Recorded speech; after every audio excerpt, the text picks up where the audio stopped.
Hello, Fitzzebra. Emma here. Hope you are good and you are ready for the next one of our stories for our topic of pantomime. So today we are thinking about a story which is a bit like one we know called Jack and the Beanstalk. But today's story isn't about a boy called Jack. It's about a girl called Kate. And our story today is called Kate and the Beanstalk. Let's see what's going to happen. Long ago, a girl named Kate lived with her mother in a humble cottage. One day, after a hard winter, Kate's mother was in despair. "We are sure to die from hunger," she said, "unless we sell our only cow to get money for food." Kate was a plucky girl who loved to help. "Don't worry," she said, giving her mother a big hug. "I'll take care of everything." And she set out for market with their cow. On the way, Kate met a beggar holding a small sack. "Magic beans," the beggar said in a creaky voice. "How extraordinary," said Kate when she saw them, for the brown beans shone like dark gold. "I don't think I can live without those beans." "They can be yours in exchange for your cow," said the beggar. Without another thought, Kate traded her cow for the beans and rushed home to give them to her mother. But to Kate's surprise, her poor mother was horrified. "Our only hope is gone," she cried. "Now we will surely starve." And she threw the beans out of the window. Hungry and sad, Kate went to bed. During the night, Kate couldn't sleep. She got up and crept into the moonlit garden. She gasped, for in the darkest corner, a giant beanstalk rose into the sky. It rose higher and higher and higher still, till it disappeared behind the clouds. "Does it never end?" whispered Kate. Without waiting for morning, Kate began climbing the beanstalk. She climbed and climbed and climbed, up and up and up. When Kate reached the top, light was creeping into the grey sky. Through a misty haze, she saw the most astonishing sight. Above the clouds was a countryside with fine woods, a crystal stream, a rolling sheep meadow, and a mighty castle. As Kate stared in wonder, an old woman hobbled out of the woods. "Hello," said Kate. "Is that castle your home?" There it is. There's the castle. "No, my dear," the woman replied. "It once belonged to a brave knight and his fair wife. They had a small baby and many treasures. But one day a monstrous giant came to steal from them. He killed the good man and took over his castle." "How awful," said Kate. "Luckily, the knight's wife and the baby were out visiting the valley," said the old woman. "Afraid to come home, the grieving widow stayed below to raise her baby. But alas, now they are very poor and close to starving." "That's so sad," said Kate. "Sadder than you know, my dear," replied the old woman. She looked deeply into Kate's eyes. "Perhaps you are the one to make right the terrible wrongs that have occurred." "Me?" said Kate. "Are you afraid?" said the old woman. "I don't think so. I fear nothing when I'm doing right. How can I help?" said Kate. The knight had 3 precious treasures: a hen that lays golden eggs, a bag filled with gold coins, and the most wonderful harp in all the world. Said the old woman, "If you find these 3 things and return them to the knight's widow, then she and her child will not die from hunger." Kate took a deep breath. "I shall try," she said. Kate said farewell to the old woman, then strode across the sheep meadow. As she approached the castle, a giantess lunged into the early morning light. "Help me!" the huge woman roared. "My husband makes me cook from the cock's crow in the morning to the owl's hoot at night. Whenever I hire servants, he gobbles them up." "I'll be your servant," said Kate, "but you must hide me from the giant." Kate helped the giantess make breakfast until the sun came up.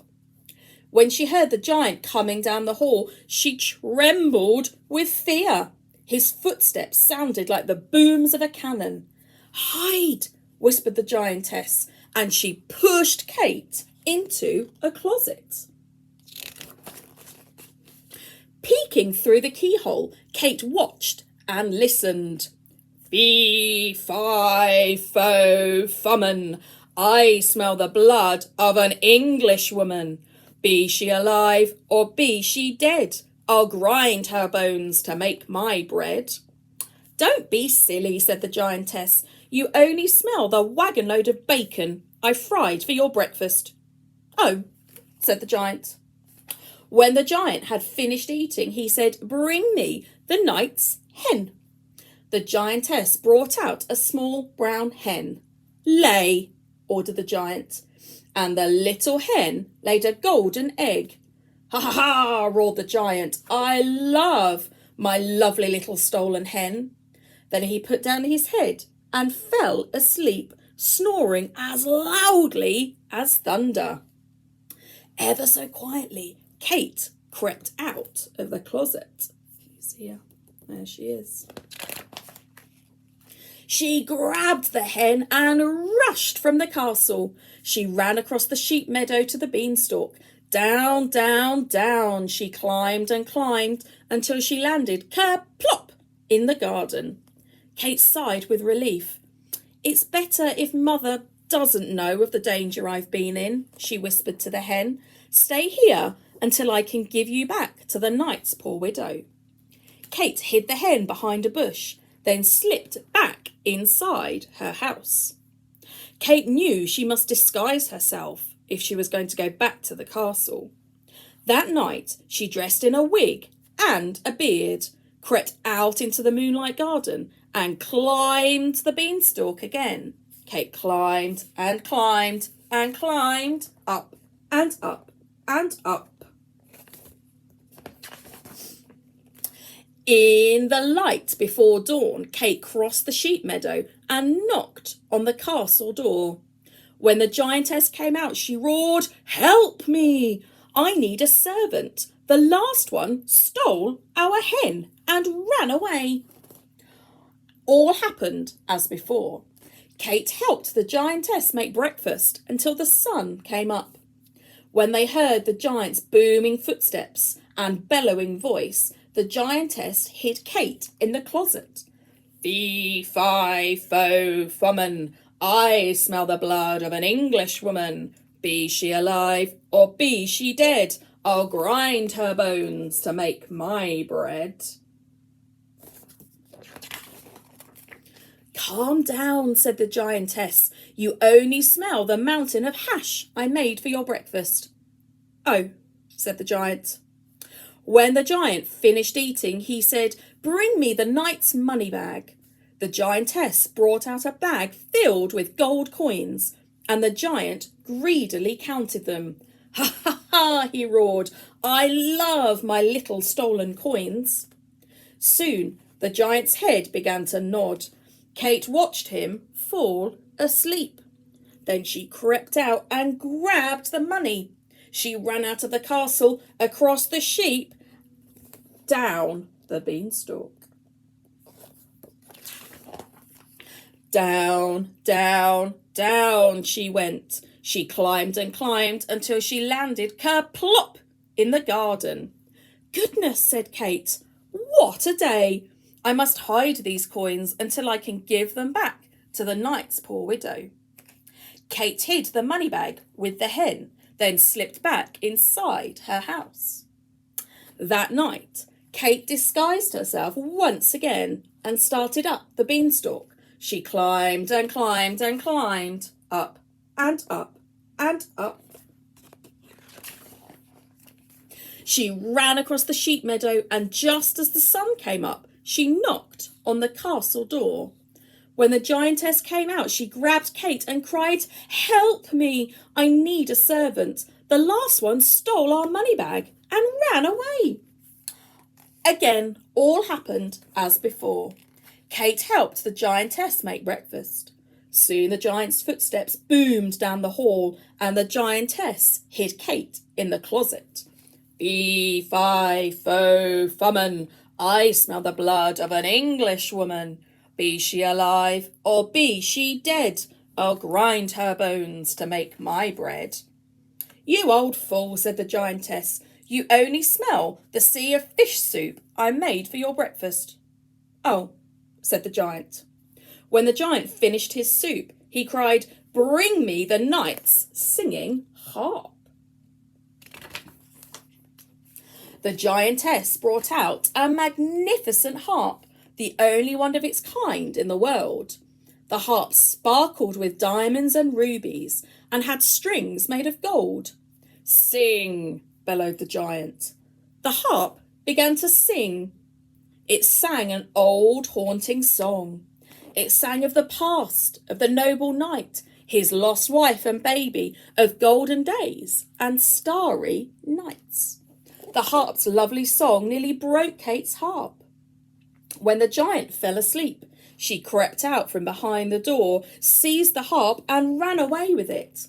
But the harp was so frightened, it sang in fearful notes, "Help me, help me, help me." "Shh, quiet," said Kate. "I'm going to give you back to the knight's poor widow." But the giant had already woken up. He jumped up and with a shout, he ran after Kate. Oh no. Kate flew like the wind across the sheep meadow. She grabbed the beanstalk and started down with the harp as fast as she could, with the giant fast on her heels. Down and down and down she climbed, and the giant climbed and climbed right after her. As soon as Kate's feet touched the ground, she shouted, "Mother, bring the axe, quick!" Kate's mother ran out with the axe, and Kate grabbed it. "Stand back, mother," Kate cried. With one mighty blow, Kate chopped down the beanstalk into two. Down and down it fell. It fell through the sky, and down fell the giant, whoomp, down into the garden, dying. The ground shook like an earthquake.